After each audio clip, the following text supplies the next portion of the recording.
Excited ako ngayong araw dahil sa wakas magkakaroon na ng katuparan ang aking binabalak.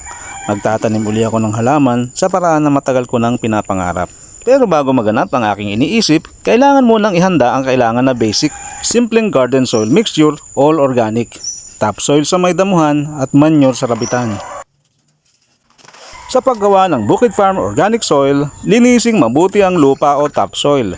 Alisin ang mga bato at impurities gaya ng mga ugat-ugat at iba pa gaya ng mga debris at maliliit na basura. At pinuhin ang lupa upang madaling mamix sa iba pang mga components.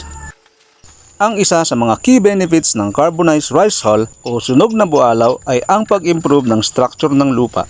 Tinutulungan din ito ang healthy root development at pinipigilan ng waterlogging o soil compaction. Nakakatulong din ito sa pagiging fertile ng lupa. Ang manure o tae ng rabbit ay napakagandang gamitin sa ating mga hardin at taniman. Maaari itong gamitin na fresh o tuyo. Napakataas ng nutrient levels nito kumpara sa ibang animal manures. Hindi nito matutunaw ang mga ugat ng halaman dahil ito ay considered cold manure.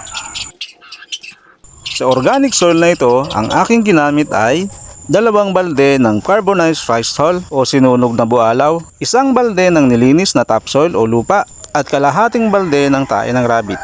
For more stories and updates, please follow Bukid Farm. Bye-bye!